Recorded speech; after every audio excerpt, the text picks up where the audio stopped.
여러분은 자기 자신의 가치가 얼마짜리라고 생각하시나요? 저는 매달 25일이면 통장에 찍히는 220만 원이라는 숫자가 제 성적표인 줄 알았습니다. 낡은 구두 끝에 묻은 얼룩을 숨기며 지하철 인파에 몸을 싣던 그 시절, 제 인생의 유통기한은 딱 한 달뿐이었죠. 다음 달 월급이 들어오기 전까지 간신히 숨만 붙이고 사는 살. 그런데 말입니다. 그 비참했던 220만 원짜리 인생이 단 6개월 만에 월 수익 1,000만 원으로 바뀌었습니다. 제가 대단한 천재라서일까요? 아니면 엄청난 자본이 있어서였을까요? 아니요.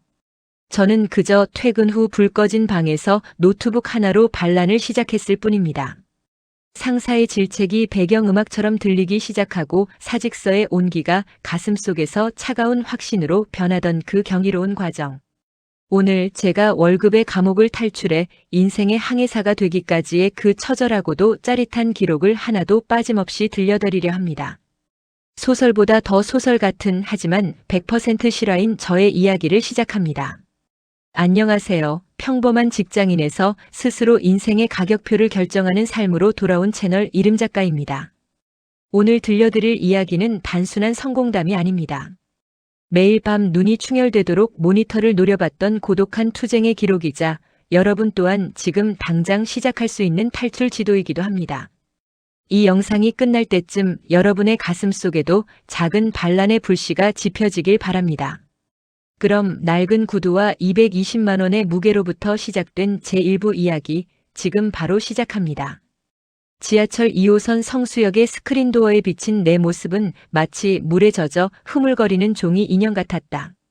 낡은 구두 끝에 묻은 정체 모를 얼룩을 보며 나는 습관적으로 발을 뒤로 뺐다. 오후 7시 40분. 남들은 저녁이 있는 삶을 말하지만 내게 저녁이란 단지 형광등 불빛 아래서 식어가는 편의점 도시락과 같은 의미였다. 가방 끈을 고쳐 매자 어깨를 짓누르는 뻐근한 통증이 밀려왔다. 이 가방 안에는 특별한 게 들어있지 않다. 고작해야 회사에서 쓰다 남은 서류 몇 장과 텅 빈 텀블러뿐인데 왜 이리 무거운 걸까? 아마도 그 무게는 가방의 내용물이 아니라 내일 아침이면 다시 돌아가야 할 삭막한 사무실의 공기 때문일지도 모른다. 한 달 내내 엑셀 시트와 씨름하고 부장님의 변덕스러운 결제 서류를 대여섯 번씩 고쳐 쓰고 나서 내 통장에 찍히는 숫자는 정확히 220만 원이었다.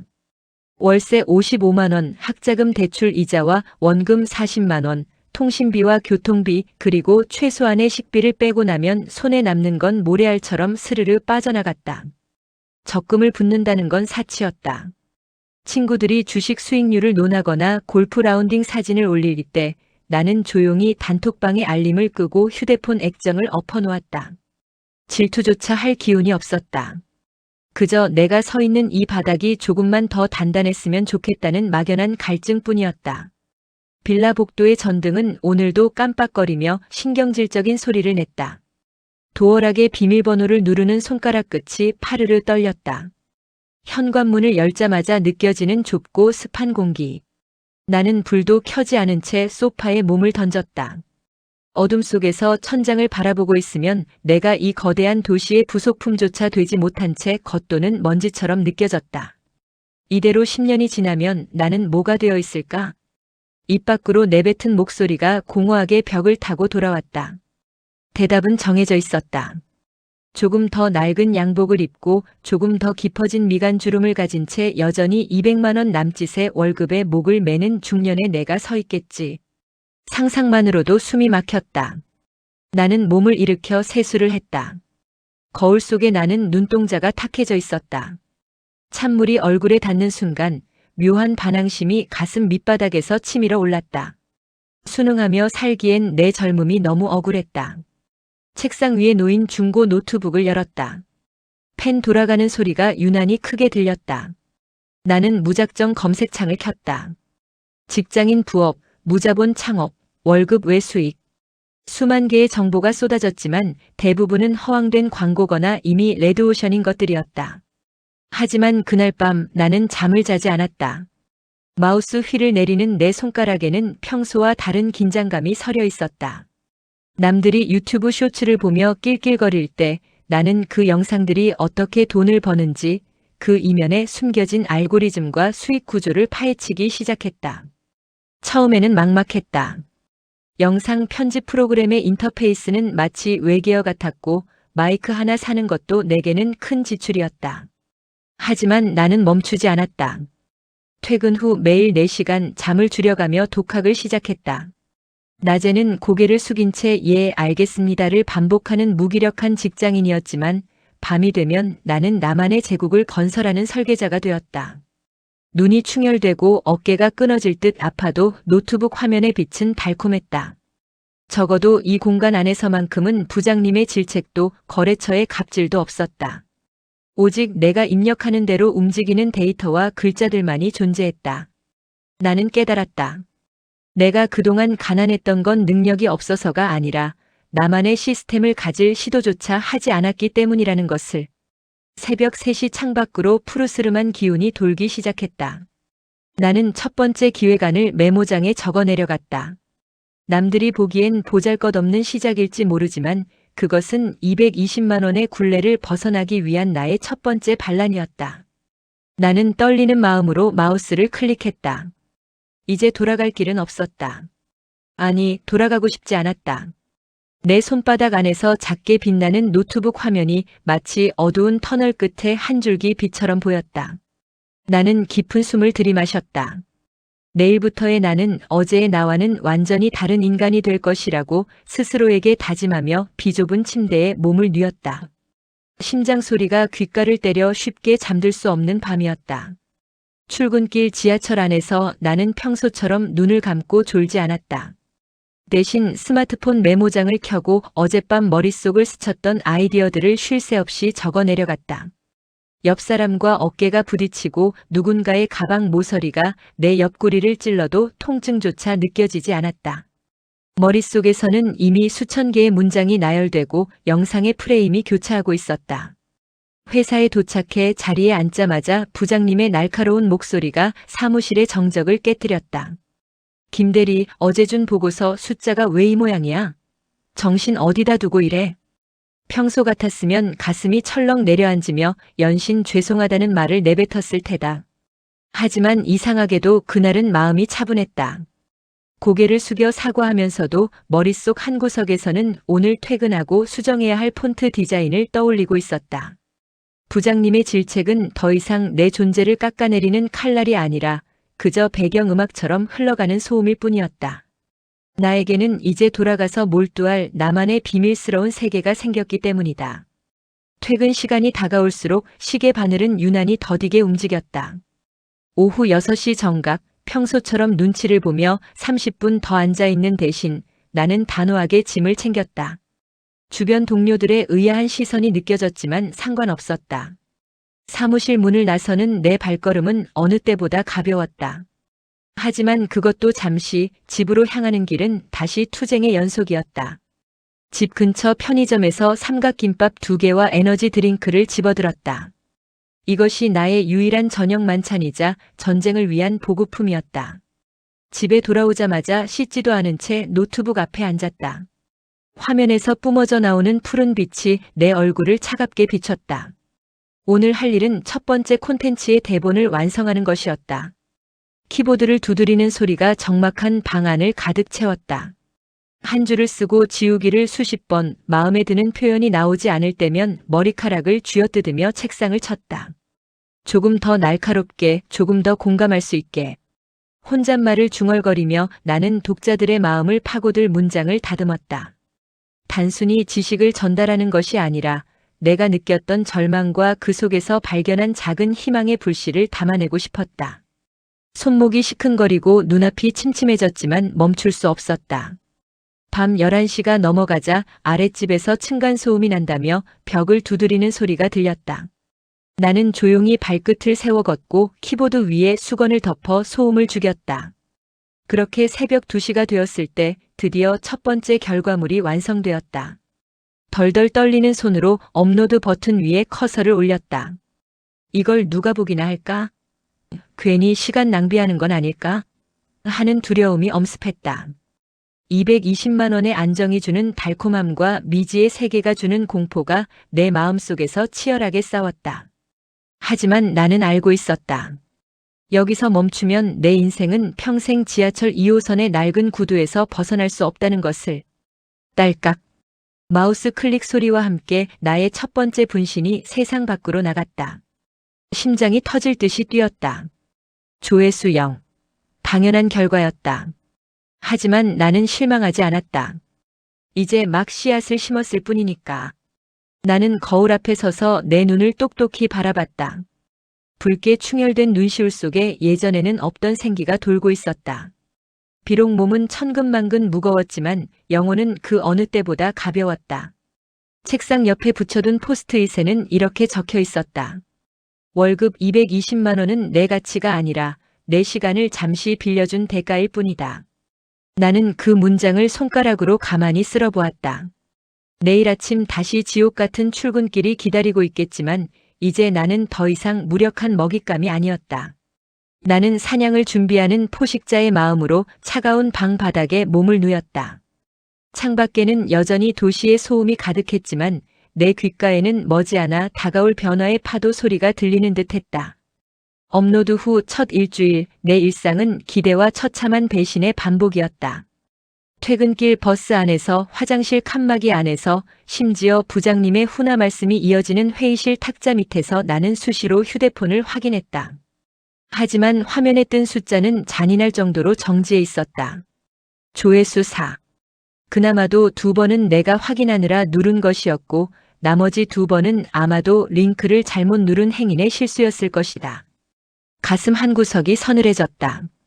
온 마음을 다해 쏟아부은 텍스트가 거대한 데이터의 바닷속에서 이름 없는 모래알처럼 휩쓸려 내려가는 것을 지켜보는 건 생각보다 고통스러운 일이었다. 역시 안 되는 건가? 라는 의문이 독초처럼 피어올랐다. 새벽까지 잠을 설치며 문장을 고치고 눈이 빠지도록 모니터를 노려봤던 시간들이 갑자기 헛수고처럼 느껴졌다. 220만 원이라는 월급이 주는 안락함이 비웃음 섞인 목소리로 속삭이는 것 같았다. 그냥 남들처럼 살지 그래. 내가 무슨 특별한 재주가 있다고. 금요일 퇴근길 비까지 부슬부슬 내렸다. 젖은 아스팔트 위로 네온사인 불빛이 번졌다. 우산도 없이 가방을 머리에 쓰고 뛰어가는 사람들을 보며 나는 편의점 앞에 멈춰섰다. 평소에는 비싸서 집어들지도 못하던 수입 맥주 4캔을 집어들었다. 오늘만큼은 나 자신을 위로하고 싶었다. 아니, 어쩌면 이 무모한 도전을 여기서 포기하기 위한 핑계를 찾고 있었는지도 모른다. 집에 돌아와 젖은 옷도 갈아입지 않은 채 맥주 캔을 땄다. 치익 하는 소리와 함께 쌉싸름한 거품이 목구멍을 타고 넘어갔다. 차가운 기운이 전신으로 퍼지자 억눌러왔던 서러움이 울컥 터져나왔다. 나는 노트북을 열어 마지막으로 조회수를 확인하고 계정을 삭제해버릴 작정이었다. 그런데 화면을 켠 순간 내 눈을 의심했다. 댓글 1개. 알림창에 빨간 점이 찍혀 있었다. 떨리는 손가락으로 마우스를 움직여 클릭했다. 아이디 새벽숲이라는 사람이 남긴 짧은 글이었다. 글이 너무 와닿네요. 저도 비슷한 처지의 직장인인데 오늘 밤 이 글을 읽고 큰 위로를 얻고 갑니다. 다음 글도 기다려지네요. 심장이 쿵쾅거리기 시작했다. 단 한 줄의 댓글. 누군가에게는 아무것도 아닐 그 몇 글자가 내게는 구명보트와 같았다. 이름도 모르는 누군가가 내 진심을 읽어주었다는 사실, 내 문장이 누군가의 고단한 밤에 닿았다는 그 연결감이 차갑게 식어가던 열정에 불을 지폈다.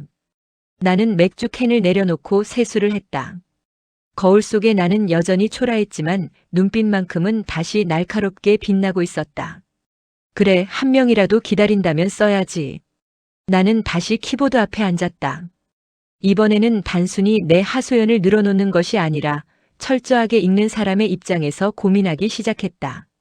사람들이 무엇에 목말라 하는지, 어떤 정보에 갈증을 느끼는지 파악하기 위해 수백 개의 인기 게시물과 영상들을 분석했다. 엑셀을 켜고 키워드별 유입률을 정리하고 사람들의 시선을 3초 안에 사로잡을 수 있는 강렬한 문구들을 뽑아냈다. 방 안은 다시 키보드 소리로 가득 찼다. 새벽 4시 빗소리가 잦아들고 창밖이 희뿌연 안개로 덮일 때쯤 나는 2번째 콘텐츠를 완성했다. 이번에는 두려움보다 설렘이 앞섰다. 단순히 운에 맡기는 것이 아니라 치밀한 계산과 진심을 섞어 만든 첫 번째 전략적 무기였다. 나는 알고 있었다. 이영의 행렬이 언제까지 계속될지는 모르지만 적어도 나는 어제보다 한 걸음 더 나아갔다는 것을. 편의점 도시락으로 끼니를 때우며 버티는 이 비루한 일상이 언젠가는 가장 빛나는 무용담이 될 것임을 믿어 의심치 않았다. 나는 텅 빈 맥주 캔을 치우고 다시 한번 업로드 버튼을 눌렀다. 그것은 세상의 무관심을 향해 던지는 나의 두 번째 선전포고였다. 그날 이후 나의 생활은 철저하게 이분법적으로 나뉘었다. 오전 9시부터 오후 6시까지는 낡은 책상 앞에 앉아 부품처럼 움직이는 김대리로, 그리고 밤 10시부터 새벽까지는 모니터의 푸른 빛을 사냥하는 콘텐츠 제작자로 살았다. 잠은 사치였다. 버스 손잡이를 잡고 서서 졸다가 무릎이 꺾이는 일은 예산일이었고 커피를 하루에 4잔씩 들이부어 심장이 늘 기분 나쁘게 울렁거렸다. 하지만 그 울렁거림은 고통보다는 긴장에 가까웠다. 지난번 올린 전략적 무기가 기묘한 반응을 보이기 시작했기 때문이다. 업로드 사흘째 되던 날 평소와 다름없이 점심시간에 식당줄을 서서 무심코 휴대폰을 확인했다. 순간 나는 숟가락을 떨어뜨릴 뻔했다. 조회수가 500을 넘어 1000을 향해 가고 있었다. 내 입술 사이로 낮은 신음이 새어나왔다. 단순히 숫자가 올라가는 게 아니었다. 실시간으로 숫자가 새로 고침될 때마다 10단위, 20단위씩 툭툭 튀어올랐다. 댓글창에는 이거 내 이야기인 줄, 글 진짜 뼈 때리네요. 다음 내용 빨리 올려주세요. 같은 반응들이 줄지어 달렸다. 심장이 갈비뼈를 뚫고 나올 듯 뛰었다. 식당 안에 북적이는 소음이 멀어지고 오직 손바닥 안의 작은 화면만이 세상의 중심이 된 것 같았다. 그날 오후 사무실에서의 시간은 고문이나 다름없었다. 부장님이 옆에서 뭐라고 잔소리를 퍼부었지만 나는 연신 고개를 끄덕이면서도 머릿속으로는 다음 콘텐츠의 구조를 짜고 있었다. 사람들은 지금 내 실패담이 아니라 그 실패를 어떻게 극복했는지에 대한 구체적인 수치에 반응하고 있어. 나는 깨달았다. 위로보다 더 강력한 것은 방법이라는 것을. 퇴근 후 방으로 달려온 나는 가방도 던져둔 채 노트북을 켰다. 조회수는 어느덧 5000을 돌파해 있었다. 그리고 내 계정의 메일함에는 처음 보는 이름들로부터 서너 개의 메시지가 와 있었다. 제휴 문의, 협업 제안, 그리고 강의를 해줄 수 있느냐는 믿기지 않는 질문들. 그중 하나를 클릭해 읽어 내려가는데 손끝이 미세하게 떨렸다. 이게 정말 가능한 일이었나? 나는 창문을 열었다. 차가운 밤 공기가 달아오른 뺨을 스쳤다. 저 멀리 보이는 화려한 강남의 빌딩 숲, 저 불빛들 중 하나는 늘 내 것이 아니라고 생각했다. 나는 그저 그 화려함을 유지하기 위해 소모되는 기름 같은 존재라고만 여겼다. 그런데 지금 내 작은 방에서 시작된 파동이 벽을 넘고 거리를 지나 누군가의 화면에 닿아 실질적인 가치로 변하고 있었다. 나는 다시 책상 앞에 앉았다. 이번에는 더 치밀해져야 했다. 운 좋게 탄 알고리즘의 파도에 휩쓸려가는 게 아니라 그 파도를 타는 서퍼가 되어야 했다. 나는 내가 가진 모든 노하우를 데이터화하기 시작했다. 월급 220만 원을 쪼개 쓰던 가계부 정리법, 퇴근 후 시간을 1분 단위로 확보하는 루틴 무자본으로 시작할 수 있는 플랫폼 분석까지. 손가락 마디마디가 뻣뻣해질 정도로 타이핑을 이어갔다. 새벽 3시 마침내 부업 수익화의 실전 로드맵이라는 제목의 글을 완성했다. 그리고 그 아래에 조심스럽게 작은 공지를 덧붙였다. 더 자세한 노하우를 담은 전자책을 준비 중이라는 소식이었다. 글을 올리고 침대에 눕자 묘한 전율이 몸을 감쌌다. 내일 아침 통장에 찍힐 220만 원의 월급과는 비교할 수 없는 내가 직접 만든 수익의 씨앗이 자라나고 있었다. 낡은 벽지에 스며든 곰팡이 냄새도 삐걱거리는 침대 소리도 더 이상 비참하게 느껴지지 않았다. 나는 어둠 속에서 주먹을 꽉 쥐었다. 이제 이 반란은 더 이상 나만의 비밀이 아니었다. 세상이 내 목소리에 귀를 기울이기 시작한 것이다. 그달 말일 평소 같으면 구원과도 같았을 월급날이 찾아왔다. 스마트폰 상단 바에 급여 입금 220만 원이라는 알림이 떴다. 예전 같았으면 이 숫자를 보며 이번 달엔 어떤 고지서를 먼저 처리할지 고민했을 테지만 그날의 나는 무덤덤하게 화면을 밀어 넘겼다. 내 시선은 그 아래에 있는 다른 앱, 어젯밤 런칭한 전자책 판매 사이트의 대시보드에 고정되어 있었다. 제발. 숨을 들이마시고 새로 고친 버튼을 눌렀다. 화면 중앙에 숫자가 요동치더니 누적 판매 금액 145만 원이라는 글자가 선명하게 박혔다. 단 하룻밤만이었다. 한 달 내내 상사의 눈치를 보며 굴욕적인 지시를 견뎌내고 받은 월급의 절반 이상을 단 12시간 만에 벌어들인 것이다. 머릿속이 하얘지며 귀에서 이명소리가 들리는 듯 했다. 나는 의자에 털썩 주저앉아 떨리는 손으로 입을 틀어막았다. 이것은 단순히 돈의 문제가 아니었다. 내가 만든 가치가 시장에서 증명되었다는 성적표였고 회사라는 울타리 밖에서도 내 이름 석자로 생존할 수 있다는 첫 번째 실마리였다. 나는 한동안 멍하니 모니터를 바라봤다. 145만 원. 누군가에게는 명품 가방 하나 값도 안 되는 돈일지 모르지만 나에게는 인생의 주도권을 되찾아올 수 있는 독립 자금의 첫 단추였다. 김대리, 뭘 그렇게 멍하니 있어? 오늘 오전까지 넘기라고 한 매출 보고서 다 됐어? 부장님의 쉰 목소리가 등 뒤를 때렸다. 평소라면 당장 자리에서 일어나 굽신거렸겠지만 이번에는 천천히 몸을 돌려 그의 눈을 똑바로 응시했다. 무례하게 굴려는 게 아니었다. 다만 예전처럼 그 목소리에 내 영혼이 짓눌리지 않을 뿐이었다. 부장님은 내 낯선 눈빛에 당황한 듯 미간을 찌푸리며 헛기침을 했다. 그래. 빨리빨리 좀 해. 자네 요즘 나사 하나 빠진 사람 같아. 나는 조용히 고개를 끄덕이고 다시 모니터로 시선을 돌렸다.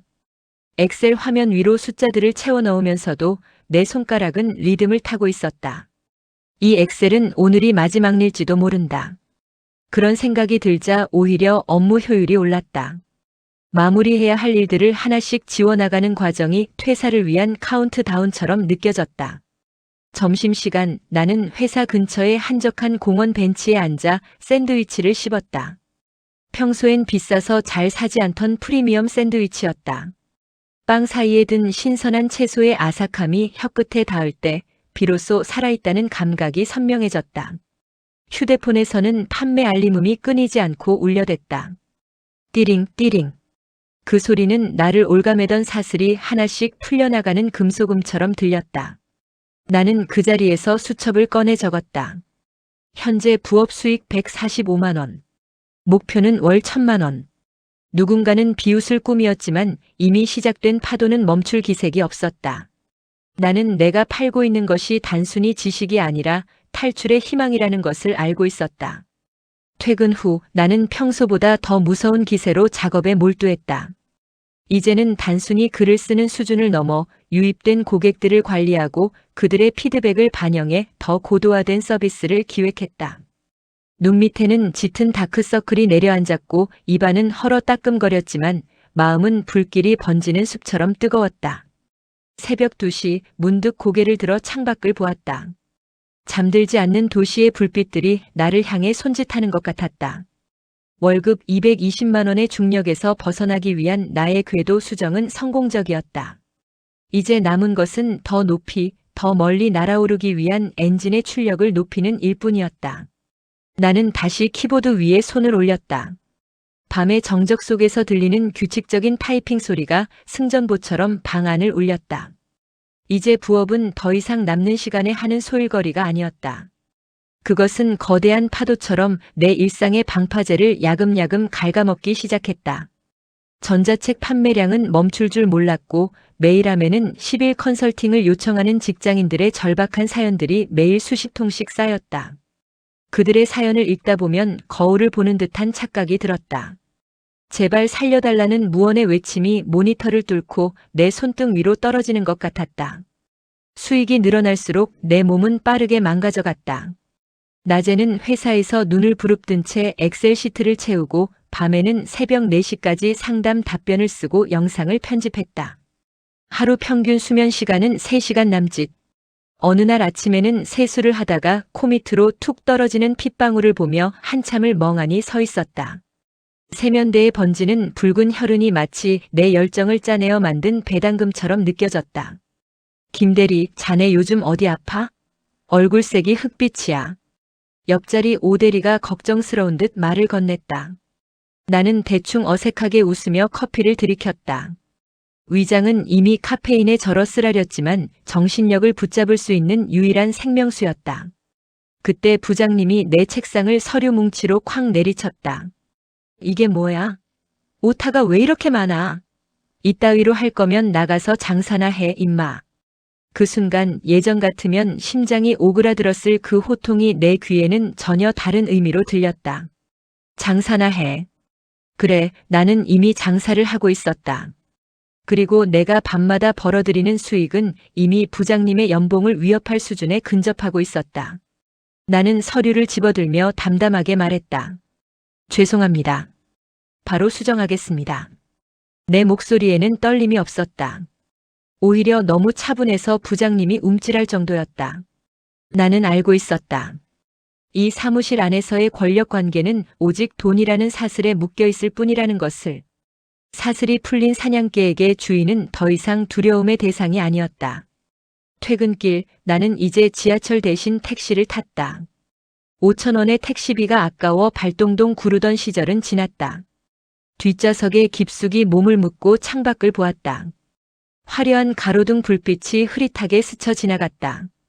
택시 안의 고요함 속에서 나는 휴대폰을 켰다. 오늘의 정산 금액 84만 원. 하루 수익이 내 월급의 3분의 1을 넘어서고 있었다. 기쁨보다 무거운 책임감이 엄습했다. 집에 도착하자마자 나는 침대가 아닌 책상으로 직행했다. 낡은 노트북은 이제 최신형 데스크톱으로 바뀌어 있었고 방 한 구석엔 방음제가 붙은 작은 녹음 부스도 생겼다. 나는 마이크 앞에 앉아 심호흡을 했다.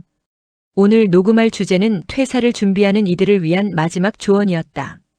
대본을 읽어 내려가는 내 목소리는 낮고 단단했다. 여러분, 준비 없는 퇴사는 재앙입니다. 하지만 준비된 자에게 퇴사는 새로운 세계로 가는 문입니다. 저는 그 문 앞에 서 있습니다. 녹음을 마치고 나니 창밖은 벌써 푸르스름한 새벽 기운이 감돌았다.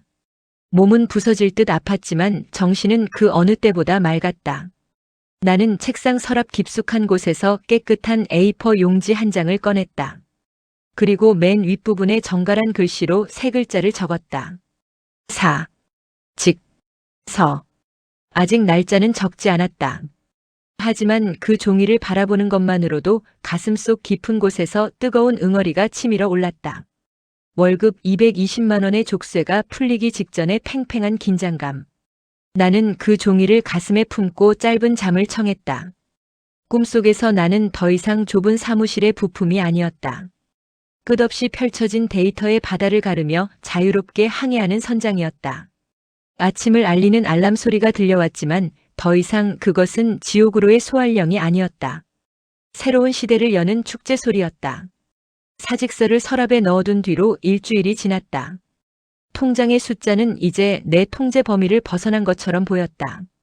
전자책 판매에 이어 시작한 소규모 유료 커뮤니티는 모집 공고를 올린 지 10분 만에 정원이 마감되었다. 실시간으로 입금 알림이 울리는 휴대폰을 보며 나는 전율했다. 띠링 소리 한 번에 치킨 한 마리 값이, 띠링 소리 두 번에 내 구두 한 켤레 값이 들어왔다. 드디어 정산일. 화면에 찍힌 이번 달 최종 수익은 정확히 1,024만 원이었다. 숫자를 확인하는 순간 소름이 돋았다. 220만 원을 벌기 위해 한 달에 160시간 이상을 헌신해야 했던 시절이 파노라마처럼 스쳐 지나갔다. 부장님의 비위를 맞추고 만원 지하철에서 타인의 땀 냄새를 견디며 점심시간 1시간의 자유를 위해 8시간을 저당 잡혔던 그 모든 시간이 1,000만 원이라는 숫자 앞에 무력하게 흩어졌다.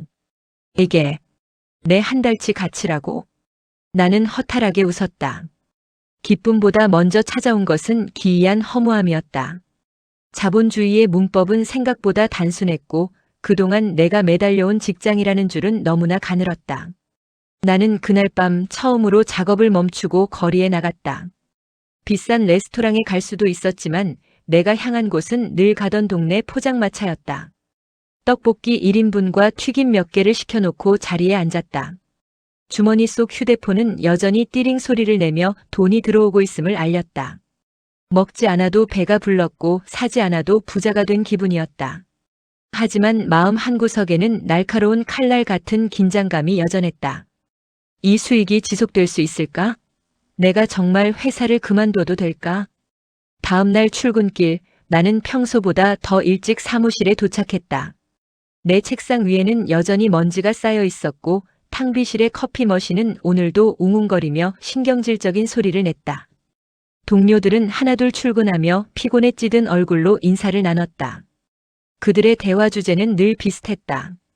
어제 본 드라마, 오르지 않는 주식, 그리고 지긋지긋한 업무. 김대리, 오늘 표정이 왜 그래? 로또라도 맞았어? 오대리가 농담처럼 건넨 말에 나는 그저 희미하게 웃었다. 로또는 아니었지만 나는 내 인생의 판돈을 걸고 벌인 도박에서 승기를 잡아가고 있었다. 잠시 후 부장님이 등장하며 분위기는 급냉했다.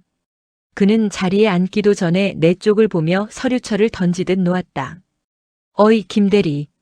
이거 지난번 수정안 이따 회의 전까지 다시 뽑아와. 숫자가 하나라도 틀리면 오늘 퇴근할 생각 마. 평소라면 네, 알겠습니다. 라고 외치며 허둥지둥 움직였을 테다. 하지만 나는 그 서류를 빤히 바라보았다. 1,000만 원의 수익을 맛본 뇌는 더 이상 이 부당한 명령에 복종할 이유를 찾지 못했다. 내 머릿속에서는 아주 냉정한 계산이 돌아가고 있었다. 이 서류를 고치는 데 드는 내 1시간의 가치와 내 부업을 위해 쓰는 1시간의 가치 차이는 이미 수십 배다. 나는 천천히 자리에서 일어났다. 부장님이 의아한 듯 눈을 가늘게 뜨며 나를 보았다. 왜? 뭐 할 말 있어? 사무실의 모든 시선이 나에게 쏠렸다.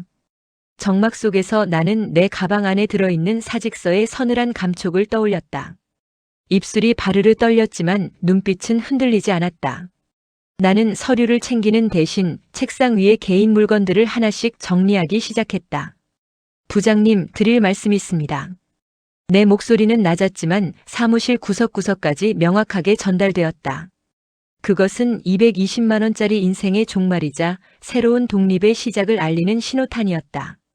가슴이 터질 듯이 뛰었지만 이상하게도 공포는 없었다. 나는 이제 내가 가야 할 길을 정확히 알고 있었다. 낡은 구두가 아닌 내가 직접 닦은 길 위에 서 있었다. 사무실의 공기는 순식간에 진공 상태가 된 것처럼 무겁게 가라앉았다. 타자기 소리, 복사기 돌아가는 소음조차 숨을 죽였다. 내 책상 위에 놓인 작은 화분과 필기구통을 가방에 담는 내 손길은 지나칠 만큼 차분했다. 부장님은 상황 파악이 안 된 듯 미간을 잔뜩 찌푸린 채 의자에서 몸을 반쯤 일으켰다. 지금 뭐 하는 거야? 드릴 말씀이 있다더니 짐은 왜 싸? 나는 대답 대신 가슴 안쪽 주머니에서 며칠간 품고 다녔던 하얀 봉투를 꺼냈다. 봉투의 모서리는 내 체온으로 인해 기분 좋게 미지근했다.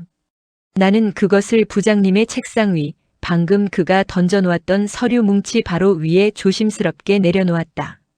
사직서라는 세 글자가 형광등 불빛을 받아 서늘하게 빛났다. 부장님의 얼굴이 불그락푸르락 달아올랐다. 그는 봉투를 낚아채듯 집어들더니 내용을 확인하고는 헛웃음을 터뜨렸다. 하, 김대리. 지금 제정신이야? 요즘 경기가 어떤지 몰라? 자네 나가서 뭐 해먹고 살려고 이래? 어디 다른 데서 오퍼라도 받았어? 거기도 여기랑 별반 다를 것 같아? 그의 목소리는 비아냥을 넘어선 조롱에 가까웠다. 주변 동료들의 눈동자가 바쁘게 움직였다. 걱정스러운 눈빛도 있었지만 대부분은 무모하다는 식의 비웃음이나 어디 믿는 구석이 있나 하는 시샘 어린 시선이었다. 나는 그 모든 공기를 온몸으로 받아내며 부장님을 똑바로 응시했다. 예전처럼 눈을 피하거나 어깨를 움츠리지 않았다. 믿는 구석 있습니다. 그게 회사는 아닙니다. 내 대답은 짧고 단호했다. 부장님은 어이가 없다는 듯 사직서를 책상에 내팽개쳤다. 그래, 나가봐. 한 달도 못 버티고 다시 무릎 꿇고 빌면서 들어오지나 마. 자네처럼 기술도 없고 컴퓨터도 잘 못 만지는 사람이 밖에서 뭘 하겠어? 세상이 그렇게 만만한 줄 알아? 그의 독설은 예리했지만 이미 내게는 아무런 상처도 내지 못했다. 기술이 없다고? 컴퓨터를 못한다고? 나는 그가 장난이라고 생각했을 밤의 시간 동안 그가 평생 벌어보지 못한 속도의 수익 시스템을 구축했다. 나는 정중하게 목례를 했다. 그리고 뒤를 돌아 사무실을 걸어 나왔다. 내 등 뒤로 수군거리는 소리가 들려왔다. 김대리 미쳤나 봐. 부업한다더니 진짜 돈 좀 벌었나? 같은 소리들이 화살처럼 날아왔다. 하지만 사무실 문을 밀고 나오는 순간 등 뒤를 누르던 거대한 바위 덩어리가 사라진 것 같은 해방감이 밀려왔다. 엘리베이터 거울에 비친 내 모습은 더 이상 물에 젖은 종이 인형이 아니었다. 며칠 밤을 새워 눈은 충혈되어 있었지만 눈동자만큼은 수정처럼 맑았다. 1층 로비로 내려와 회전문을 통과하자 한낮에 눈부신 햇살이 쏟아져 내렸다. 평일 오후 2시. 직장인이라면 사무실 구석에서 모니터와 씨름하고 있어야 할 그 시간에 나는 강남 한복판의 공기를 온몸으로 들이마셨다. 길가에 핀 이름 모를 꽃들이 눈에 들어왔고 지나가는 사람들의 활기찬 대화 소리가 음악처럼 들렸다. 나는 근처 카페에 들어가 창가 자리에 앉았다. 평소라면 아이스 아메리카노 중에서도 가장 저렴한 것을 골랐겠지만 오늘은 메뉴판에서 가장 화려한 이름을 가진 음료를 주문했다. 노트북을 열자 마치 기다렸다는 듯 새로운 결제 알림이 떴다. 결제 완료 15만 원. 회사 밖으로 나온 지 불과 30분 만에 나는 부장님이 내게 주던 하루 일당의 2배를 벌었다. 손이 미세하게 떨렸다. 두려움 때문이 아니라 내 인생의 진정한 주인이 되었다는 전율 때문이었다. 나는 휴대폰을 꺼내 차단했던 친구들의 단톡방을 다시 활성화했다. 그리고 나에게 보내는 짧은 메시지를 적었다. 고생했다. 이제부터가 진짜 시작이다. 사무실의 탁한 공기 대신 달콤한 커피 향이 코끝을 간지럽혔다. 나는 이제 매일 아침 지하철 2호선에 몸을 싣지 않아도 된다. 부장님의 기분을 살피지 않아도 되고 220만 원이라는 숫자에 내 삶의 지평선을 가두지 않아도 된다. 나는 노트북 화면 너머로 펼쳐진 무한한 가능성을 향해 천천히 손가락을 움직였다. 내 인생의 제2막은 그렇게 한낮의 카페 창가에서 조용히 막을 올렸다. 회사 밖의 공기는 달콤했지만 그 달콤함은 오래가지 않았다. 퇴사 후 첫 월요일 아침 나는 평소처럼 오전 7시에 눈을 떴다. 습관적으로 양복을 찾으려 손을 뻗다가 텅 빈 방 안의 정적을 마주하고는 다시 침대에 몸을 뉘었다. 이제 나를 깨우는 알람도 늦었다고 재촉하는 상사의 문자도 없었다. 완벽한 자유. 하지만 그 자유는 곧 형체 없는 불안으로 다가왔다. 사무실이라는 울타리가 사라지자 내 삶의 모든 루틴이 모래성처럼 무너져 내렸다. 집은 더 이상 휴식의 공간이 아니라 치열한 일터가 되어야 했지만 침대와 책상의 거리는 너무나 가까웠다. 며칠 동안 나는 세수도 하지 않은 채 컴퓨터 앞에 앉아 있었다. 수익은 여전히 견고했지만 사람과의 대화가 단절된 방 안에서 내 정신은 조금씩 마모되어 갔다.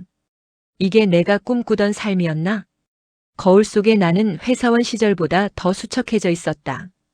220만 원의 월급이 주던 안정감은 생각보다 거대했다.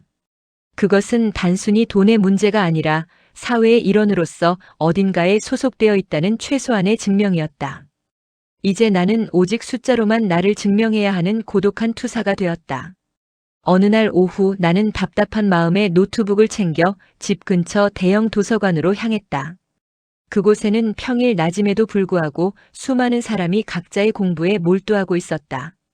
취업준비생, 은퇴한 어르신, 그리고 나처럼 노트북 하나로 세상을 상대하는 사람들. 그들 틈에 앉아 타이핑을 시작하자 비로소 멈춰있던 심장이 다시 뛰는 것 같았다. 나는 내가 만든 비즈니스 모델을 더 정교하게 다듬었다.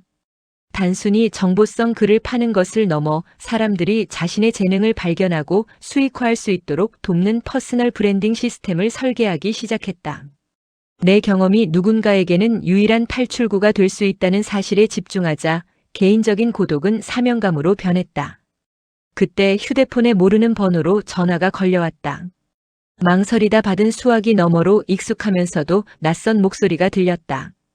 예전 회사의 오대리였다. 김 대리님, 아니 이제 대표님이라고 불러야 하나? 잘 지내시죠? 사무실 분위기가 아주 엉망이에요. 부장님은 사직서 수리하고 나서도 매일 대리님 욕만 하는데 사실 다들 부러워 죽으려고 해요. 실례가 안 된다면 저녁에 소주 한잔 할 수 있을까요? 배우고 싶은 게 너무 많아서요. 전화를 끊고 나니 묘한 감정이 교차했다. 불과 몇 달 전만 해도 나는 그들과 함께 탕비실에서 커피를 마시며 신세를 한탄하던 처지였다. 이제 나는 그들에게 동료가 아닌 목표가 되어 있었다. 나는 다시 키보드 위에 손을 올렸다. 고독은 자유의 다른 이름이었다. 항해 사는 거친 바다에서 홀로 키를 잡아야 하지만 그 대가로 가고 싶은 곳 어디든 갈 수 있는 권리를 얻는다. 나는 더 이상 220만 원이라는 좁은 항구에 머무를 생각이 없었다. 나는 메모장에 새로운 목표를 적었다. 연 매출 10억 그리고 100명의 자립 돕기. 숫자가 커질수록 어깨는 무거워졌지만 가슴은 벅차올랐다. 창밖으로 노을이 지며 도서관 창가를 붉게 물들였다. 집으로 돌아가는 길 나는 낡은 구두 대신 새로 산 편안한 운동화 끈을 꽉 조여맸다. 이제 내 발걸음은 남이 정해준 목적지가 아닌 내가 직접 그린 지도를 향하고 있었다. 밤 공기는 여전히 차가웠지만 내 안의 엔진은 그 어느 때보다 뜨겁게 타오르고 있었다. 퇴사 후 정확히 6개월이 지났다. 내 통장에는 이제 매달 1,000만 원 이상의 수익이 규칙적으로 찍히고 있었고 내가 만든 수익화 커뮤니티의 회원은 어느덧 500명을 넘어섰다. 사람들은 나를 성공한 사업가라 부르기 시작했지만 정작 나는 여전히 새벽 4시에 눈을 뜨고 노트북의 푸른 빛을 마주하는 생활을 반복했다. 달라진 점이 있다면 이제는 억지로 깨어나는 것이 아니라 가슴 속에서 솟구치는 설렘 때문에 잠들지 못한다는 사실이었다. 어느 비 내리는 금요일 저녁 나는 예전 회사 근처의 소주방을 찾았다. 오대리와의 약속 때문이었다. 익숙한 지하철역 출구를 나오자 젖은 아스팔트 냄새와 퇴근길 직장인들의 피곤한 기색이 한꺼번에 밀려왔다. 불과 반년 전의 내 모습이 그들 사이사이에 겹쳐 보였다. 어깨를 잔뜩 웅크린 채 스마트폰 화면에 시선을 고정하고 내일이 오지 않기를 바라는 무거운 발걸음들. 가게 문을 열고 들어가자 구석 자리에서 오대리가 손을 흔들었다. 그의 앞에는 벌써 소주 한 병이 놓여 있었다. 와, 김 대표님. 진짜 안색이 좋아지셨네요. 예전에 그 흑빛 김 대리가 맞습니까? 오 대리는 반가움과 부러움이 뒤섞인 눈으로 나를 살폈다. 나는 웃으며 잔을 채웠다. 우리는 한동안 회사 돌아가는 이야기를 나눴다. 부장님은 여전히 히스테리를 부리고 있고 연봉 협상은 동결 수준이며 점심 식비가 올라 다들 편의점 도시락으로 끼니를 때운다는 우울한 뉴스들. 불과 얼마 전까지 내 세상의 전부였던 이야기가 이제는 먼 나라 이야기처럼 생경하게 들렸다. 사실 대리님께 부탁드리고 싶은 게 있어서 불렀어요. 저도 정말 이렇게는 못 살 것 같거든요. 월급 250만 원으로 애 키우고 대출 갚고 나면 남는 게 없어요. 저도 대리님처럼 제 길을 찾을 수 있을까요? 오 대리의 눈빛은 간절했다. 그것은 질문이라기보다 비명에 가까웠다. 나는 술잔을 내려놓고 그의 눈을 똑바로 응시했다.